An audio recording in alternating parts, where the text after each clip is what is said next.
कहानी की शुरुआत में हम एनर्जिन कंपनी का स्पेस स्टेशन देखते हैं, जहां मिशन रैम्पेज चल रहा होता है। वहां एक चूहे के डीएनए पर एक्सपेरिमेंट किया जा रहा होता है, लेकिन वह चूहा अचानक कंट्रोल से बाहर हो जाता है और शटल के सारे क्रू मेंबर्स को मार डालता है। अब सिर्फ डॉक्टर एटकिंस ही जिंदा बची होती है। वह इजेक्ट कैप्सूल की तरफ जाती है, लेकिन वह लॉक होता है। तभी उसे कमांड दी जाती है गेट तभी खुलेगा जब वह लैब से सभी डीएनए सैंपल कैन सुरक्षित लेकर आएगी। मजबूरी में एटकिंस लैब में जाती है और तीनों सैंपल कैन बैग में रख लेती है। तभी वह चूहा उसे मारने के लिए उसकी तरफ बढ़ता है, लेकिन एटकिंस किसी तरह उससे बचते हुए स्पेसक्राफ्ट तक पहुंच जाती है और स्पेस स्टेशन के ब्लास्ट होने से पहले निकल जाती है। जैसे ही उसका स्पेसक्राफ्ट धरती के ऑर्बिट में पहुंचता है, वह भी ब्लास्ट हो जाता है। फिर कहानी सैन डिएगो शिफ्ट होती है, जहाँ हमें डेविस दिखाया जाता है, जो एक प्राइमेटोलॉजिस्ट है और वाइल्ड लाइफ सेंचुरी में गोरिल्लाओं को ट्रेन करता है। वहाँ हाल ही में एक नया गोरिल्ला लाया गया होता है जिसका नाम बावो है, जिसे डेविस की टीम ने शिकारियों से बचाया था। डेविस उससे कंट्रोल करने की कोशिश करता है और वह धीरे धीरे उसकी बात मानने लगता है। तभी वहाँ जॉर्ज आ जाता है, एक अल्बिनो गोरिल्ला जो अपनी नस्ल का आखिरी जीवित गोरिल्ला होता है। कॉर्नर बावो को देखकर डरने लगता है क्योंकि वाइल्ड लाइफ सेंचुरी में उसका पहला दिन होता है। डेविस उसे अपनी जगह से हिलने से मना करता है, लेकिन डर के मारे कॉर्नर वहाँ से भागने लगता है। यह देखकर बावो गुस्से में उसके पीछे पड़ जाता है और उस पर हमला करने ही वाला होता है। तभी जॉर्ज आकर उसे बचा लेता है। जॉर्ज बहुत मजाकिया स्वभाव का होता है, इसलिए वह कॉर्नर को और ज्यादा डराने लगता है। डेविस समझ जाता है जॉर्ज मजाक कर रहा है। वह इशारों में उसे समझाता है, कॉर्नर यहाँ नया है इसलिए तुमसे डर रहा है। तुम्हें बावो के साथ अच्छे से पेश आना चाहिए और उसका परिवार की तरह ख्याल रखना चाहिए, क्योंकि वह अभी बच्चा है और शिकारियों ने उसके पूरे परिवार को मार दिया था। जॉर्ज डेविस की बात मान लेता है और उससे वादा करता है। फिर रात का सीन दिखाया जाता है, जहाँ स्पेस क्राफ्ट के टुकड़े धरती पर गिर रहे होते हैं। उन्हीं के साथ तीनों सैंपल कैन भी अलग अलग जगह गिरती हैं। एक सैंपल वाइल्ड लाइफ सेंचुरी में गिरती है, जिसे चेक करने गया जॉर्ज उस गैस के संपर्क में आकर इन्फेक्ट हो जाता है। दूसरी कैन भेड़ियों के झुंड के पास गिरती है, जिससे एक भेड़िया इन्फेक्ट हो जाता है। तीसरी कैन नेशनल पार्क में गिरती है, जिससे एक अमेरिकन क्रोकोडाइल इन्फेक्ट हो जाता है, जिसे इस मूवी में लीजी नाम दिया गया है। अगली सुबह जब डेविस जू में पहुंचता है, नेल्सन उसे बताता है जॉर्ज बहुत गुस्से में है और वह ग्रिजली बियर की गुफा में चला गया है। यह सुनकर डेविस शॉक्ड हो जाता है, क्योंकि ग्रिजली बियर दुनिया के सबसे खतरनाक शिकारी होते हैं। जब वे गुफा में पहुंचते हैं तो वहां का नजारा देखकर हैरान रह जाते हैं, क्योंकि ग्रिजली बियर मरा पड़ा होता है और जॉर्ज उसकी गुफा में बैठा होता है। डेविस नेल्सन को गन नीचे करने के लिए कहता है, क्योंकि जॉर्ज को गन पसंद नहीं होती। फिर डेविस धीरे धीरे जॉर्ज के पास जाता है और इशारों में बताता है, मैं तुम्हारा दोस्त डेविस हूँ। वह उससे पूछता है, क्या तुमने इसे मारा है? जॉर्ज इशारों में बताता है, पहले इसने मुझ पर हमला किया था, इसलिए मैंने इसे मार दिया। जब जॉर्ज बाहर आता है तो डेविस उसे देखकर शॉक्ड रह जाता है, क्योंकि उसकी साइज काफी बढ़ चुकी होती है। डेविस उसे शांत करता है और जॉर्ज वापस गुफा में चला जाता है। तभी कॉर्नर का कॉल आता है और वह उन्हें तुरंत गोरिल्ला एरिया में बुलाता है। वहाँ पहुंचकर वे उसी जगह को देखते हैं जहां पिछली रात सैंपल कैन गिरी थी। कॉर्नर बताता है, सुबह राउंड के दौरान उन्हें यहाँ जले हुए पत्ते और एक अजीब सी चीज मिली। डेविस जब उस चीज को उठाता है तो उसे समझ नहीं आता यह क्या है, इसलिए वह उसे एक बैग में रख लेता है। इसके बाद कहानी शिकागो शिफ्ट होती है, जहां हमें एनर्जिन कंपनी के सीईओ ब्रेट और क्लेयर दिखाए जाते हैं। दोनों भाई बहन होते हैं और ज्यादा पैसे कमाने के लालच में उन्होंने ही मिशन रैम्पेज शुरू किया था। ब्रेट बहुत गुस्से में होता है क्योंकि उनका स्पेस मिशन फेल हो चुका था। तभी क्लेयर उसे बताती है, धमाके से पहले एटकिंस सैंपल लेकर निकल चुकी थी। भले ही उसका स्पेसक्राफ्ट क्रैश हो गया हो, लेकिन सैंपल कैन किसी भी धमाके को झेल सकती हैं। क्लेयर बताती है, उन्हें खबर मिली है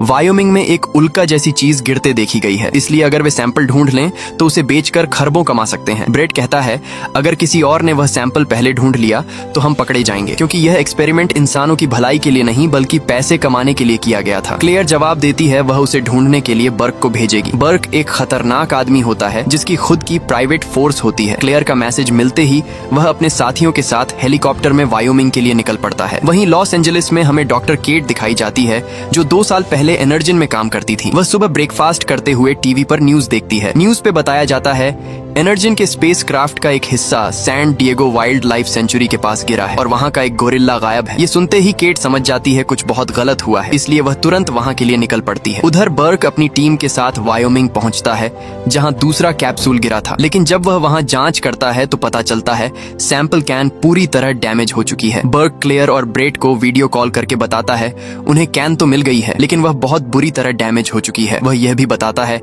आसपास के सारे भेड़िए मरे पड़े हैं। ये सुनकर क्लेयर तुरंत समझ जाती है कोई वुल्फ उस सैंपल के असर में आ चुका है, इसलिए वह बर्क को आदेश देती है मुझे वह वुल्फ जिंदा या मुर्दा चाहिए। इधर डेविस ने जॉर्ज को अपने ऑफिस में छुपा कर रखा होता है ताकि एनिमल कंट्रोल वालों को उसके बारे में पता न चले। जॉर्ज के शरीर में हुए बदलाव जानने के लिए डेविस उसका चेकअप करवाता है। जांच में पता चलता है उसके शरीर में किसी बाहरी चीज की मिलावट हुई है, जिसकी वजह से उसकी ग्रोथ असामान्य रूप से तेज हो रही है। डेविस यह देखकर हैरान रह जाता है क्योंकि इतनी तेज ग्रोथ के बावजूद जॉर्ज जिंदा है। नेल्सन उसे चेतावनी देता है कि जॉर्ज बहुत गुस्से में है और उसे यहाँ रखना खतरनाक है। साथ ही एनिमल कंट्रोल वाले भी पूछ रहे हैं कि जॉर्ज कहाँ है, लेकिन डेविस साफ कहता है अगर उन्हें सच पता चला तो वे जॉर्ज को मार देंगे और वह ऐसा कभी नहीं होने देगा। डेविस को शक होता है ये सब उसी कैन की वजह से हुआ है, इसलिए वह बाहर जाकर उस कैन के बारे में पूछताछ करने लगता है। तभी वहाँ केट पहुँचती है और वह खुद को एनर्जिन की जेनेटिसिस्ट बताती है और कहती है उसे वह सैंपल चाहिए, लेकिन डेविस सैंपल देने से मना कर देता है और पूछता है ये चीज मेरे दोस्त के साथ क्या कर रही थी। केट जवाब देती है वह उनके सीक्रेट मिशन के बारे में कुछ नहीं बता सकती। ये सुनकर डेविस उसे वहाँ से जाने के लिए कह देता है। तब केट कहती है जॉर्ज बहुत तेजी से बढ़ रहा है, उसकी स्पीड और फुर्ती दोगुनी हो चुकी है और उसे जरूरत से ज्यादा गुस्सा भी आने लगा है, जो आमतौर पर गोरिल्लाओं में नहीं होता। ये सुनकर डेविस केट को जॉर्ज के पास ले जाता है। वह बताता है कल रात उसका वजन 250 किलो था, लेकिन आज सुबह वह 1000 किलो का हो चुका है। जॉर्ज डेविस से इशारों में बात कर रहा होता है। ये देखकर केट हैरान रह जाती है। डेविस कहता है हाँ, ये इशारों में बात कर सकता है और अभी यह भूखा है। फिर वह जॉर्ज के लिए खाना मंगवाता है और केट को बताता है कल रात इसी ने एक ग्रिजली बियर को मार डाला। अब तुम बताओ ये सब कैसे हुआ। केट बताती है ये सब क्रिस्पर की वजह से हुआ है। क्रिस्पर एक जेनेटिक एडिटिंग तकनीक है जिसमें अलग अलग जानवरों के जीन मिलाकर नए तरह के जीव बनाए जाते हैं। उन्होंने इस डीएनए में सबसे पहले शार्क का जीन मिलाया क्योंकि शार्क की ग्रोथ कभी नहीं रुकती। फिर इसमें ब्लू व्हेल और चीते के जीन भी जोड़े गए। इसी वजह से जॉर्ज इतना शक्तिशाली बन गया और उसने ग्रिजली बियर तक को मार डाला। इसके बाद केट कहती है सिर्फ वही जॉर्ज को ठीक कर सकती है क्योंकि उसने एक ऐसा सिस्टम बनाया है जो शरीर के डीएनए के हर हिस्से में तेजी से बदलाव कर सकता है। उसी की मदद से जॉर्ज को वापस सामान्य बनाया जा सकता है। तभी खाना देर से मिलने की वजह से जॉर्ज बहुत गुस्सा हो जाता है। वह पिंजरा तोड़ने लगता है। केट उसके नीचे आने ही वाली होती है। डेविस उसे बचा लेता है। डेविस सभी को वहाँ से भागने को कहता है। जॉर्ज सारे गेट तोड़ता हुआ बाहर निकल जाता है। डेविस उसे रोकने की कोशिश करता है, लेकिन जॉर्ज उसकी बात नहीं सुनता और सड़क पर पहुंच जाता है। उसे देखकर लोग डर के मारे भागने लगते हैं। जॉर्ज हर तरफ तोड़फोड़ शुरू कर देता है। डेविस उसके पास जाकर उसे शांत करने की कोशिश करता है। तभी वहाँ पुलिस पहुंच जाती है और जॉर्ज पर गोली चलाने ही वाली होती है, लेकिन डेविस उन्हें रोकते हुए कहता है मैं गोरिल्ला ट्रेनर हूँ, गन नीचे करो, मैं इसे संभाल लूंगा। डेविस को जॉर्ज से बात करते देख पुलिस वाले गन नीचे कर देते हैं। जॉर्ज भी कुछ शांत हो जाता है। तभी अचानक एक हेलीकॉप्टर आता है और उस पर कई बेहोशी के इंजेक्शन दाग दिए जाते हैं। कुछ ही देर में जॉर्ज बेहोश हो जाता है। डेविस जॉर्ज को इस हालत में देखकर बहुत परेशान हो जाता है। उधर हमें बर्क और उसकी टीम दिखाई जाती है जो जंगल में उस भेड़िए की तलाश कर रहे होते हैं। उन्हें वह भेड़िया नजर आ जाता है, लेकिन वह बेहद तेज दौड़ रहा होता है। बर्क उस पर निशाना लगाता है और भेड़िया नीचे गिर जाता है। इसके बाद बर्क की पूरी टीम हेलीकॉप्टर से उतरकर जंगल में उसे ढूंढने निकल पड़ती है, जबकि ब्रेट और क्लेयर कैमरों के जरिए यह सब देख रहे होते हैं। बर्क और उसकी टीम उस वुल्फ के पैरों के निशान देखकर हैरान रह जाती है क्योंकि अब उसकी साइज बहुत ज्यादा बढ़ चुकी होती है। तभी उन्हें किसी जानवर की आहट सुनाई देती है और वह वुल्फ अचानक उन पर हमला कर देता है। वह एक एक करके पूरी टीम को मारना शुरू कर देता है। क्लेयर ये देखकर समझ जाती है अब उसे मारना आसान नहीं है क्योंकि उसके ऊपर उस फार्मूले का पूरा असर हो चुका है। बर्क के सभी साथी मारे जा चुके होते हैं। यह देखकर वह घबरा जाता है और हेलीकॉप्टर को अपने रेस्क्यू के लिए बुलाता है। तभी वुल्फ उसकी तरफ बढ़ने लगता है और बर्क जान बचाकर भागने लगता है। इसी दौरान हेलीकॉप्टर वहां पहुंचकर वुल्फ पर फायरिंग शुरू कर देता है, लेकिन उस पर कोई असर नहीं होता। वह दौड़कर हेलीकॉप्टर पर छलांग लगा देता है, जिससे हेलीकॉप्टर पूरी तरह तबाह हो जाता है। बर्क यह देखकर बुरी तरह डर जाता है, लेकिन अगले ही पल वुल्फ उस पर भी हमला करके उसे मार डालता है। वहीं दूसरी तरफ डेविस और केट को एक स्पेशल एजेंसी पकड़ लेती है क्योंकि उन्होंने सरकार को जॉर्ज के बारे में कुछ नहीं बताया था। तभी वहाँ एजेंसी का हेड हार्व रसेल आता है। डेविस उससे कहता है मुझे जॉर्ज से मिलना है और अगर तुम उसे प्लेन से कहीं ले जा रहे हो तो बहुत बड़ी गलती कर रहे हो। लेकिन रसेल उसकी बात नहीं सुनता और दोनों को जॉर्ज के साथ प्लेन में बिठा देता है। अब प्लेन उड़ान भरने लगता है। जॉर्ज एक बड़े पिंजरे में बंद होता है और अभी भी बेहोश पड़ा होता है। तभी डेविस नोटिस करता है जब जॉर्ज ने पहले पिंजरा तोड़ा था तब उसके हाथ में गहरा घाव हो गया था, लेकिन अब वह घाव पूरी तरह भर चुका होता है। केट बताती है उन्होंने उस डीएनए में अमेरिकन स्पाइनी माउस के जीन भी मिलाए थे क्योंकि उसके शरीर में जख्मों को बहुत तेजी से भरने की क्षमता होती है। तभी रसेल उनके पास आता है। उसने डेविस की पूरी जानकारी निकलवा ली होती है। वह कहता है तुम गोरिल्ला स्पेशलिस्ट हो और पहले फौज में भी रह चुके हो, लेकिन तुम्हारे मिशन के सारे रिकॉर्ड गायब हैं। डेविस गुस्से में कहता है ये सब छोड़ो और समझो कि जॉर्ज को प्लेन में लाकर तुमने बहुत बड़ी गलती की है। रसेल जवाब देता है वह पूरी तरह हमारे कंट्रोल में है। हमने उसे बेहोशी के इंजेक्शन दिए हैं। केट कहती है, जिस रफ्तार से जॉर्ज बढ़ रहा है उसी रफ्तार से ये इंजेक्शन उस पर असर करना बंद कर देंगे और प्लेन लैंड होने से पहले ही सब खत्म हो सकता है। लेकिन रसेल फिर भी उनकी बात नहीं मानता। वह केट से कहता है, तुम्हारा एक और साइंस एक्सपेरिमेंट बाहर घूम रहा है। डेविस पूछता है, क्या जॉर्ज जैसा कोई और भी है? तब रसेल उन्हें उस म्यूटेटेड वुल्फ की वीडियो दिखाता है। डेविस पूछता है, तुम किसके लिए काम करते हो? रसेल बताता है, वह एक गुप्त सरकारी एजेंसी के लिए काम करता है और जब भी कोई वैज्ञानिक प्रयोग गलत हो जाता है तो उसे छुपाने के लिए उसकी टीम भेजी जाती है। इसलिए उनका प्लान जॉर्ज को मारने का है। डेविस तुरंत कहता है, हम जॉर्ज को ठीक कर सकते हैं। केट एनर्जिन के लिए काम करती थी और उसने एक ऐसा डिवाइस बनाया है जिससे जॉर्ज के डीएनए को वापस सामान्य किया जा सकता है। रसेल जवाब देता है, इसे 2 साल पहले कंपनी से निकाल दिया गया था क्योंकि यह कंपनी की हार्ड ड्राइव चुराते हुए पकड़ी गई थी और इसे 13 महीने की जेल हुई थी। ये सुनकर डेविस हैरान और परेशान हो जाता है क्योंकि केट ने उससे झूठ कहा था। रसेल वहाँ से चला जाता है। केट डेविस से माफी मांगते हुए कहती है, सॉरी, मैंने तुमसे झूठ बोला। डेविस कहता है,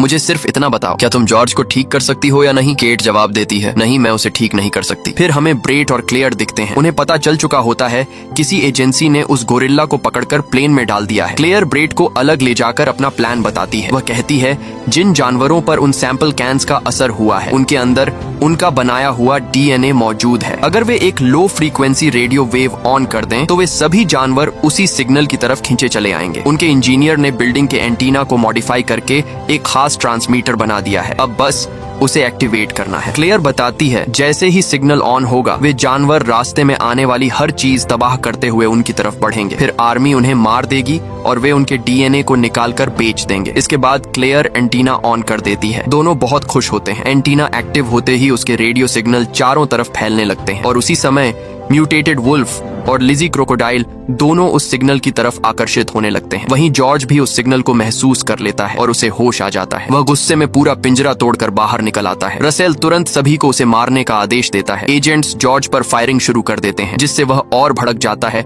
और एक एक करके सबको मारने लगता है। उधर डेविस और केट के हाथ बंधे होते हैं। डेविस किसी तरह अपने बंधन खोल लेता है और जॉर्ज को बेहोश करने वाली गन उठाने लगता है। उसी समय रसेल लगातार जॉर्ज पर फायर कर रहा होता है। जॉर्ज रसेल को पकड़ लेता है और उसे मारने ही वाला होता है। तभी डेविस बीच में आकर उसे रोकता है और मजबूरी में जॉर्ज को बेहोशी का इंजेक्शन लगाने की कोशिश करता है। लेकिन तभी एक एजेंट फिर से जॉर्ज पर गोली चला देता है। जॉर्ज दोबारा बेकाबू हो जाता है और रसेल को दूर फेंक देता है। फिर वह उस एजेंट की तरफ बढ़ता है। इसी फायरिंग के दौरान प्लेन में रखे बमों के बॉक्स में आग लग जाती है। एक जोरदार धमाका होता है और पूरे प्लेन में आग फैल जाती है। पायलट भी गोली लगने से मर चुका होता है। अब प्लेन तेजी से क्रैश होने लगता है। जॉर्ज डेविस और केट की तरफ बढ़ता है लेकिन दोनों किसी तरह उसके ऊपर भारी मशीन गिरा देते हैं। तभी डेविस की नजर पैराशूट्स पर पड़ती है। वह और केट जल्दी से पैराशूट पहन लेते हैं। रसेल भी अभी जिंदा होता है इसलिए डेविस उसे भी बचाने का फैसला करता है। इसके बाद डेविस प्लेन का गेट खोल देता है। केट पैराशूट खोलकर सुरक्षित बच जाती है। वहीं डेविस भी रसेल को पैराशूट पहनाकर बाहर ले आता है। तभी रसेल की आंख खुल जाती है और डेविस उसका पैराशूट खोल देता है। इस तरह तीनों सुरक्षित बच जाते हैं लेकिन जॉर्ज प्लेन में ही रह जाता है। कुछ ही पलों बाद प्लेन नीचे जाकर क्रैश हो जाता है और एक बहुत बड़ा धमाका होता है। डेविस को लगता है जॉर्ज मर चुका है और वह बुरी तरह टूट जाता है। वे लोग जॉर्ज को ढूंढने की कोशिश करते हैं लेकिन वह वहाँ नहीं मिलता। केवल उसके पैरों के निशान दिखाई देते हैं जो उत्तर दिशा की ओर जा रहे होते हैं। रसेल डेविस से कहता है, यहाँ सिग्नल नहीं है इसलिए वह आसपास कोई रेडियो ढूंढने जा रहा है। फिर वह डेविस से कहता है, जब दुनिया को पता चलेगा कि उसका गोरिल्ला इस क्रैश से बच गया तो उन्हें बहुत से सवालों के जवाब देने होंगे। जाते जाते वह डेविस को अपनी जान बचाने के लिए धन्यवाद भी कहता है। उधर क्लेयर को दिखाया जाता है जहां FBI उनकी कंपनी की जांच कर रही होती है क्योंकि उन्हें शक होता है यही लोग इस खतरनाक एक्सपेरिमेंट के पीछे हैं। एजेंट्स पूरी लैब खंगालने लगते हैं लेकिन खुद को बचाने के लिए क्लेयर सारा इल्जाम डॉक्टर केट पर डाल देती है। वह FBI से कहती है वे खुद केट की फाइल चेक कर रहे हैं क्योंकि अब जाकर उन्हें पता चला है वह उनकी लैब में कितने खतरनाक एक्सपेरिमेंट कर रही थी। वहीं दूसरी तरफ डेविस केट से बेहद नाराज होता है। वह उससे कहता है, तुमने अपने मतलब के लिए मुझसे झूठ बोला क्योंकि आखिर तुम भी बाकी इंसानों जैसी ही निकली। केट उससे पूछती है, तुम्हें इंसानों से इतनी नफरत क्यों है? डेविस जवाब देता है, वह दुनिया भर की जंगें लड़ चुका है और इंसानों की फितरत को अच्छी तरह जानता है। उसके मुताबिक इंसान किसी भी चीज को पाने के लिए किसी भी हद तक गिर सकते हैं। केट कहती है, सब इंसान एक जैसे नहीं होते। तब डेविस जॉर्ज की कहानी बताता है। वह कहता है, जब उसकी टीम वहां पहुंची थी तब छोटा जॉर्ज शिकारियों की गाड़ी के नीचे छिपा हुआ था और वे शिकारी उसकी माँ के शरीर के टुकड़े कर रहे थे ताकि उन्हें बेचकर पैसे कमा सकें। क्योंकि अल्बिनो गोरिल्ला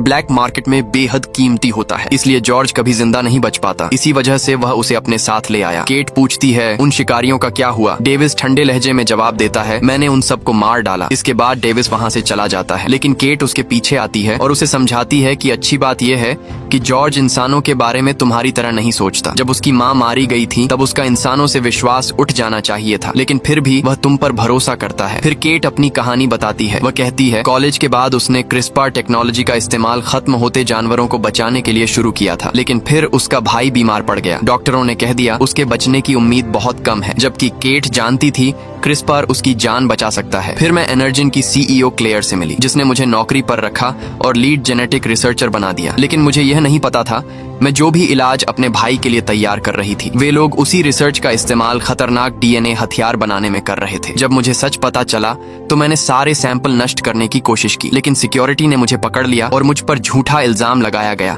और मुझे 13 महीने की जेल हो गई। जेल जाने के सिर्फ 1 महीने बाद ही मेरे भाई की मौत हो गई और मैं उसे आखिरी बार भी नहीं देख पाई। इसलिए अब मैं चाहती हूँ क्लेयर किसी और की जिंदगी बर्बाद न कर सके। यह सुनकर डेविस उसे माफ कर देता है और दोनों के बीच भरोसा बन जाता है। तभी उन्हें लेने के लिए हेलीकॉप्टर आ जाता है और उन्हें एयरफोर्स बेस ले जाया जाता है। वहाँ कर्नल गोरिल्ला और वुल्फ पर हमला करने की योजना बना रहा होता है, क्योंकि दोनों शिकागो से सिर्फ 7 किलोमीटर दूर होते हैं। डेविस उन्हें रोकते हुए कहता है ये दोनों जानवर कभी भी सामान्य हालत में एक ही दिशा में नहीं भागते। कर्नल रसेल से पूछता है ये लोग कौन है। रसेल बताता है डेविस उस गोरिल्ला का ट्रेनर है। कर्नल गुस्से में कहता है यह एक मिलिट्री ऑपरेशन है, लेकिन रसेल समझाता है इन दोनों से बेहतर उन जानवरों को कोई नहीं जानता। तब डेविस कहता है ये अब सामान्य वुल्फ और गोरिल्ला नहीं रहे। अगर ऐसा होता तो ये एक दूसरे को देखते ही हमला कर देते, साथ साथ एक दिशा में नहीं भागते। लेकिन ये दोनों जानवर एक ही जगह पहुंचने के लिए सीधी लाइन में दौड़ रहे हैं। कर्नल पूछता है वे शिकागो ही क्यों जा रहे हैं। तब केट बताती है एनर्जिन एक खास सिग्नल प्रसारित कर रहा है और वही सिग्नल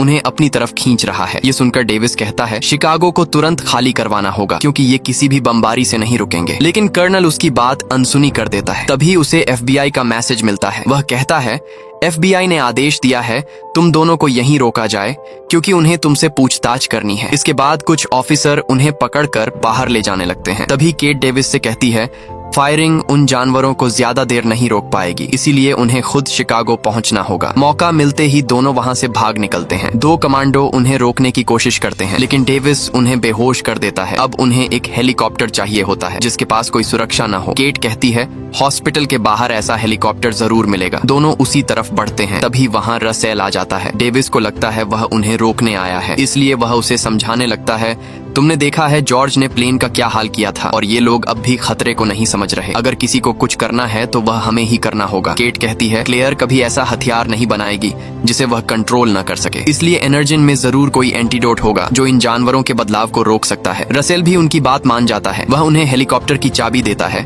और कहता है एनर्जिन का सच सामने लाने के लिए वह उनके साथ है। इसके बाद डेविस और केट हेलीकॉप्टर लेकर शिकागो के लिए निकल जाते हैं। उधर कर्नल गोरिल्ला और वुल्फ पर लगातार फायरिंग करवा रहा होता है, लेकिन उन पर कोई असर नहीं होता। दोनों दैत्याकार जानवर सभी कमांडोज पर हमला कर उन्हें मार डालते हैं। यह देखकर कर्नल आखिरकार शिकागो शहर खाली करवाने का आदेश दे देता है। रसेल यह खबर डेविस को दे देता है। डेविस और केट भी तब तक शिकागो पहुंच चुके होते हैं, जहां लोग घबराकर शहर खाली कर रहे होते हैं। तभी जॉर्ज और वुल्फ शहर में घुस जाते हैं और हर चीज तबाह करते हुए एनर्जिन की बिल्डिंग की तरफ बढ़ने लगते हैं। वे आर्मी के हेलीकॉप्टर और टैंक्स तक नष्ट कर देते हैं। डेविस और केट एनर्जिन की बिल्डिंग की तरफ बढ़ ही रहे होते हैं। तभी वे नदी में एक विशाल चीज को शहर की ओर आते देखते हैं। वह लिजी क्रोकोडाइल होता है जो पानी से निकलकर शहर की तरफ बढ़ रहा होता है। ये देखकर कर्नल बुरी तरह डर जाता है और पूरी आर्मी को उस पर फायरिंग का आदेश दे देता है। सेना तुरंत उस पर हमला शुरू कर देती है, लेकिन उस फायरिंग का लिजी पर कोई असर नहीं होता और वह सामने आने वाली हर चीज को तबाह करने लगती है। अब तीनों दैत्याकार जानवर एनर्जिन बिल्डिंग की तरफ बढ़ रहे होते हैं और रास्ते में आने वाली हर चीज को नष्ट कर रहे होते हैं। यह देखकर कर्नल घबरा जाता है और अपनी मिलिट्री के सबसे ताकतवर बम को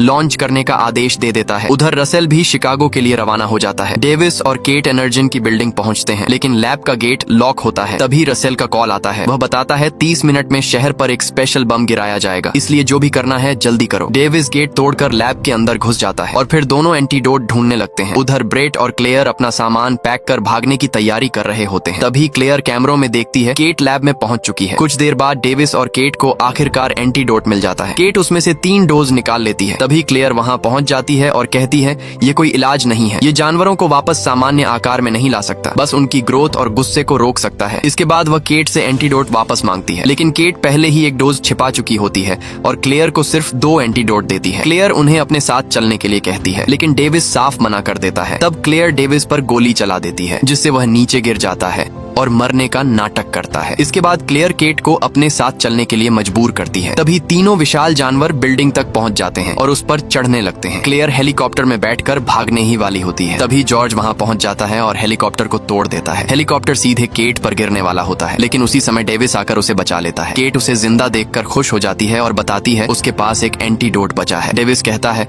उन्हें यह एंटीडोट जॉर्ज को देना होगा ताकि वह बाकी जानवरों से लड़ सके, लेकिन समस्या यह होती है जॉर्ज को एंटीडोट कैसे दिया जाए। तभी क्लेयर फिर से उनके सामने आ जाती है और उन पर बंदूक तान देती है। उसी समय डेविस को एक आइडिया आता है। वह जॉर्ज को अपनी तरफ बुलाता है और केट चुपके से एंटीडोट क्लेयर के पर्स में रख देती है। फिर वह क्लेयर को जोर से धक्का देती है। जॉर्ज तुरंत उसे पकड़ लेता है और उसी के साथ एंटीडोट भी उसके पास पहुंच जाता है। उधर ब्रेड बिल्डिंग से भागने की कोशिश कर रहा होता है, लेकिन तभी रसेल उसके सामने आ जाता है। वह कहता है वह उसे गिरफ्तार करने आया है और अगर वह बचना चाहता है तो एनर्जिन का सारा डेटा वाला लैपटॉप उसे दे दे। ब्रेड मजबूरी में लैपटॉप दे देता है, लेकिन जैसे ही वह बाहर निकलता है बिल्डिंग का भारी मलबा उसके ऊपर गिर पड़ता है और वहीं उसकी मौत हो जाती है। केट डेविस को बताती है एंटीडोट असर करने में 10 मिनट लेगा। उधर बाकी दोनों दैत्याकार जानवर भी बिल्डिंग के ऊपर चढ़ रहे होते हैं और पूरी इमारत गिरने के कगार पर होती है। केट घबराकर पूछती है अब यहाँ से कैसे निकलेंगे। तभी डेविस की नजर उस टूटे हुए हेलीकॉप्टर पर पड़ती है जिसकी टेल खराब थी। वह कहता है बस इसे थोड़ा ऊपर उठाना होगा ताकि बिल्डिंग गिरते वक्त हेलीकॉप्टर उसके ऊपर बना रहे। कुछ ही देर में बिल्डिंग ढहने लगती है, लेकिन डेविस की चालाकी से दोनों सही सलामत बच जाते हैं। नीचे देखते ही उन्हें पता चलता है शहर में अब भी कुछ लोग फंसे हुए हैं, इसलिए कर्नल को बम गिराने से रोकना जरूरी है। तभी जॉर्ज भी बाहर निकलता है और अब उसका गुस्सा शांत हो चुका होता है। उसी वक्त बाकी दोनों जानवर भी सामने आ जाते हैं। डेविस मिलिट्री जीप से गन और बम उठाता है और केट से कहता है वह जाकर कर्नल को बम ब्लास्ट रोकने के लिए मनाए। फिर डेविस और जॉर्ज बाकी जानवरों का सामना करने निकल पड़ते हैं, लेकिन तभी लीजी और वुल्फ दोनों मिलकर जॉर्ज पर हमला कर देते हैं। यह देखकर डेविस को वुल्फ को मारने का आइडिया आता है। वह वुल्फ को अपनी तरफ उकसाता है। जैसे ही वुल्फ उसकी ओर झपटता है डेविस आखिरी पल में हट जाता है। उसके पीछे खड़ा लीजी क्रोकोडाइल सीधे वुल्फ की गर्दन पकड़कर उसे अलग कर देता है। उधर केट रसेल के पास पहुंच जाती है ताकि बमबारी रुकवाई जा सके। केट रसेल को बताती है एंटीडोट काम कर गया है। डेविस और जॉर्ज अब मिलकर बाकी जानवरों को रोक रहे हैं, लेकिन शहर में अभी भी कई लोग मौजूद हैं, इसलिए स्पेशल बम अटैक तुरंत रोकना होगा। रसेल कर्नल को कॉल करके हमला रोकने के लिए कहता है, लेकिन कर्नल उसकी बात नहीं मानता। उधर डेविस और जॉर्ज मिलकर उस विशाल क्रोकोडाइल से लड़ रहे होते हैं, लेकिन वह बेहद खतरनाक साबित होता है। वह डेविस पर हमला करता है। डेविस जान बचाकर भागता है मगर गिर पड़ता है। क्रोकोडाइल उसे मारने ही वाला होता है, तभी जॉर्ज बीच में आकर उस पर हमला कर देता है और उसे बुरी तरह पीटता है। कर्नल सैटेलाइट से यह सब देख रहा होता है। तभी क्रोकोडाइल पलटकर जॉर्ज को पकड़ लेता है। ये देखकर डेविस उसकी जान बचाने के लिए उसके कान में सारे बम ठूंस देता है। अगले ही पल अंदर बड़ा धमाका होता है। कुछ पल के लिए लगता है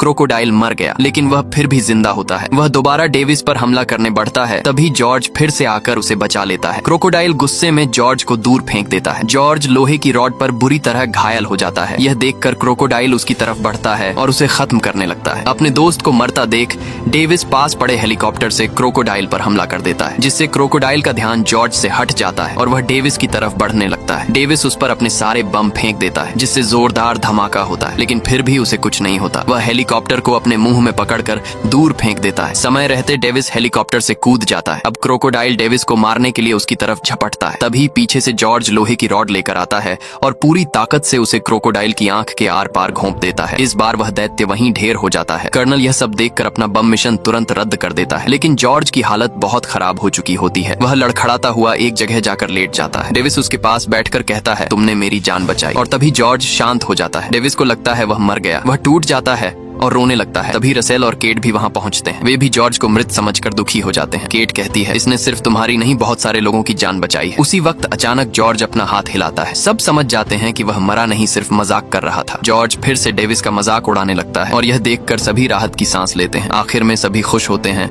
और शहर में फंसे लोगों को बचाने में लग जाते हैं। इसी के साथ फिल्म की कहानी खत्म होती है। अगर वीडियो पसंद आई हो तो लाइक जरूर करें।